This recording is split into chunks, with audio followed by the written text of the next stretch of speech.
What's going on, family? Look, today I want to be able to talk to you about the misconceptions that I think people make in regards to relationships and marriages. And what do I mean by misconceptions? I'm talking about the things that are important within relationships and marriages and the things that are not important. Because sometimes you can find yourself doing the wrong thing inside of your relationship, thinking that it is the right thing.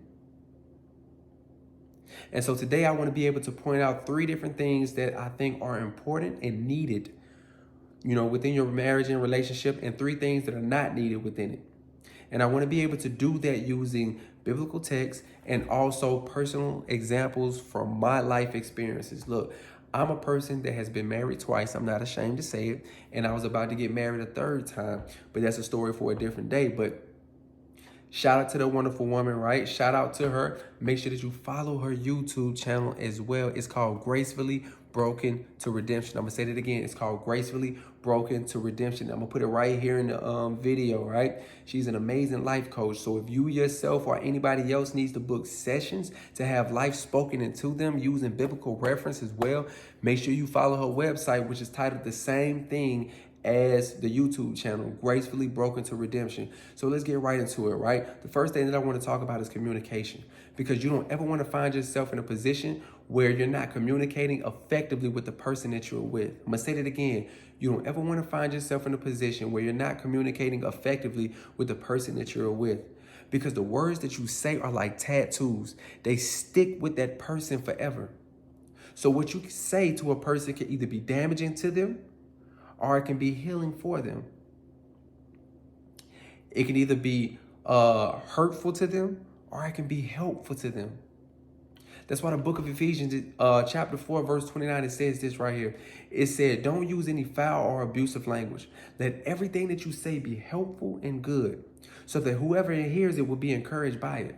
So whenever you're speaking to your spouse, whenever you're speaking to your significant other, you want to be able to use good and helpful language when speaking to them, because you don't ever want to use words or phrases that would eventually become disconnecting or deviating within your relationship. You don't ever want to use words that will create tension between the both of you, because you want to use words, you want to use phrases, you want to use sentences that are loving, that are embracing. If, say, i.e., you get into a situation and you're mad with your person, right? And you go to them and you're saying, you always do this, you always do that. No, what you're doing right now is alienating that person.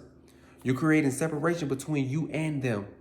If a situation like that comes, you want to be able to go into that situation and say, baby, hey, look, check this out. The situation that happened yesterday, it made me feel this way. So what can we do together to make sure that neither one of us ever feels those emotions in regards to that situation? Because now what you just did by using we, by saying, hey, baby, what can we do together? You're using embracing language. You're using connecting language with each other. And that's the type of language that you want to use whenever you're facing situations, inside of your relationship. And I know that's hard at times. I know that's hard at times, especially when you're upset, because for me, a person that used to deal with anger issues, a person that dealt with depression, a person that dealt with PTSD, whenever I got upset, it was World War III in there. I'm pointing, you always doing this. I'm throwing tantrums, punching holes in walls, throwing things, fight, all of this craziness, right? Because I didn't know how to communicate my emotions effectively with the people that I was with. Right? So the next thing that I want to talk about is compromise. And when we're looking at the word compromise, and when we're looking in the realm of compromising, what that means is being selfless. It's selflessness. It's taking yourself outside of your shoes and putting yourself in the shoes of the person that you are with. Right? Because we all know there's going to be certain things that we don't like within our relationship that the person that we're with doing, and there's going to be things about ourselves that the person don't like. And so we have to be willing to compromise with them on these things and not go back and forth arguing about it. We need to be able to meet the person that we're with halfway, if not all the way, in these situations, right? And you don't ever want to not do something that is needed, or not do something that will eventually make your spouse or your significant other happy. You don't want to not do it because you don't want to do it. Because when we're looking at the book of James, right, chapter 4, verse 17, it says this: so whoever knows the right thing to do and fails to do it, for him it is a sin. So if you know that it is right not to do this because it's going to make your person happy, and you do it anyway, you're wrong. Or if you know that it is not right to do a certain thing and you do it anyway. You come on now. We're not getting in these relationships and marriages to create tension. We're getting in these relationships and marriages to create love. We're getting in these relationships and marriages to create bondage with each other. That is the whole goal. And to be able to create a good bond with each other, you need to be able to compromise effectively. If your person comes and tell you, hey, I don't like it when you do this, it is not your job why you don't like it. I've been doing this. You don't ever want to get into a situation of doing that. You want to be able to ask questions. Okay, baby, why don't you like these things? How does it make you feel when I do this? What does it look like when I do these things? You want to be able to ask these questions to gain understanding with the person that you're with. It is important to do that, to understand why they feel this way. And if it is something that they need, say they're asking you, baby, I need this, and you know that it's going to be difficult for you to do, you want to tell them that, communicate that to them. Because if you don't, now it looks like you're a person that can't keep your word. And you may be trying. And I've been in situations like that. I've been in situations like that with the person that I was with. She needed this of me. And instead of saying, hey, it's going to be hard for me to do that, I said, you know what? I got you. I promise I'm going to do this. And I kept failing at it. And so to her, it looks like I'm a man that can't keep my word. But when in reality, it's like, hey, I'm trying. But this is hard. So you want to be able to tell your spouse, you want to be able to tell your significant other, hey, you know what? I want to do this for you, but it's going to be hard for me. I need you to be able to work with me. Do you think you could be able to work with me? Do you think you could be able to help me with this? Because I want to make sure that I do it in the way that you need, not in the way that I want it to be, but in the way that you need, because I want to be able to give you exactly what you need in this moment. It's important. It's important to say these things, because what happens when you don't say these things, like I said when we was talking about communication, now you're creating a disconnection. You're creating a disconnection between you and your partner, and that is not what you want to have. Everything that we do, everything that we say, every action that we commit to, it needs to be embraced, and it needs to be loving. So you don't ever want to put your spouse or find yourself in a position of feeling that, because everything that I'm saying right now needs to be reciprocated between both people. It does. And so the last thing that I want to talk about in regards of things that are needed within relationships is understanding. And I think this is one of the most important ones, because if you truly understand the person that you're with, it should make it a little bit easier, and it should make it a little bit more comfortable for you to communicate effectively with them, to be able to easily compromise certain things that they need and certain things that you need as well.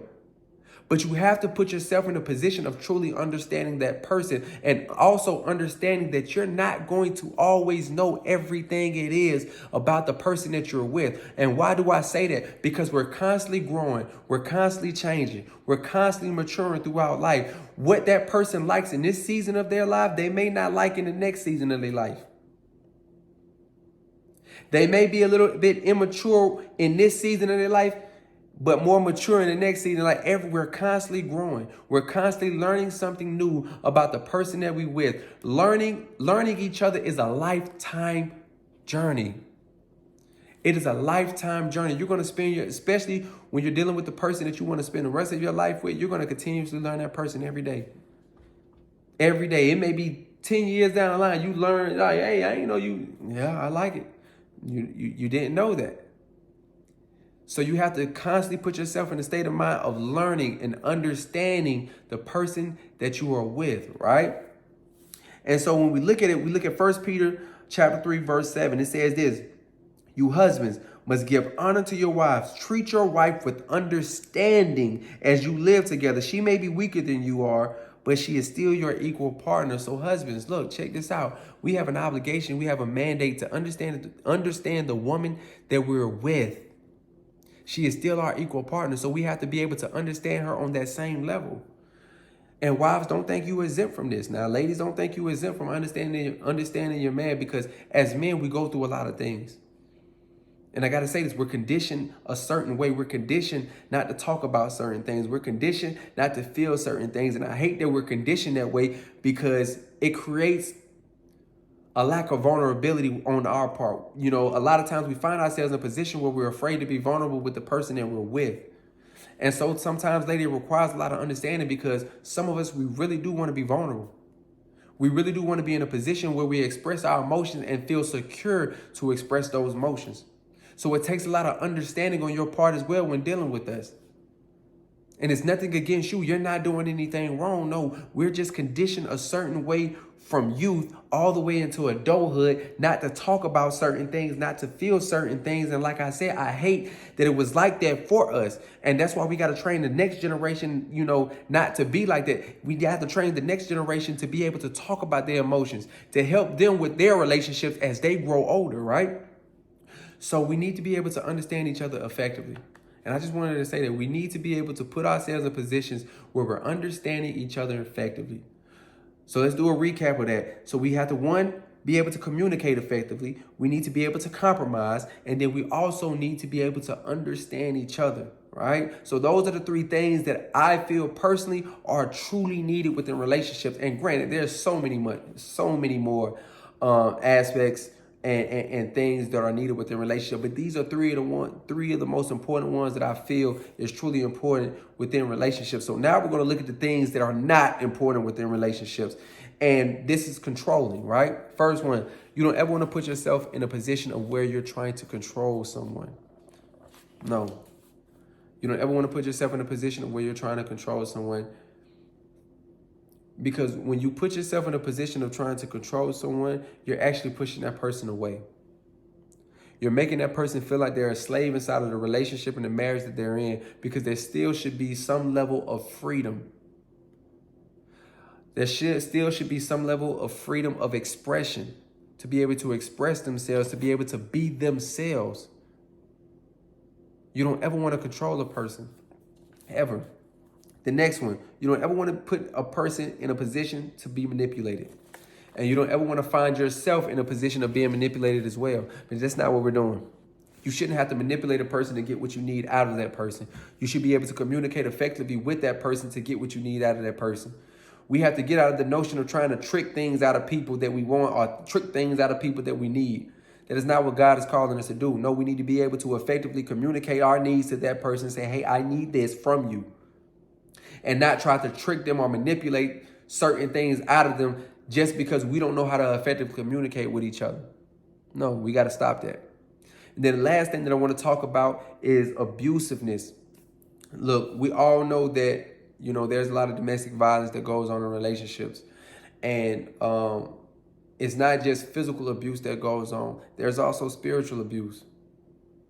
There's also verbal abuse, mental abuse, emotional abuse. It's not just physical abuse that we're talking about. No, we're talking about abuse in all of these areas, because you can damage a person. You can damage a person so much by the things that you say. And a lot of people don't understand that. The words that you say can be so damaging. And the book of James talks about that as well. How dangerous the tongue is. How one little spark of the tongue can set your whole life on fire, and it can create so much damage internally and externally to the person that is on the receiving end of what's being said. And so you don't ever want to find yourself in an abusive situation like that, or you don't ever want to find yourself being the abuser in a situation like that.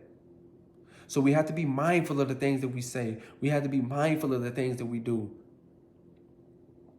Because the relationships and the marriages that we have are God-given. And we need to be able to embrace them in the way that we embrace our relationship with Him.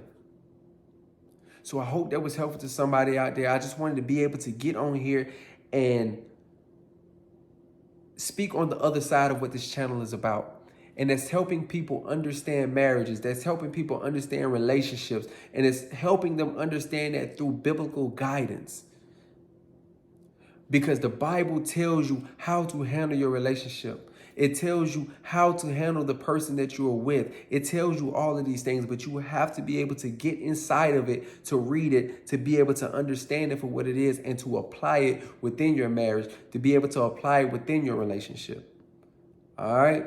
So I just wanted to be able to bring that to you.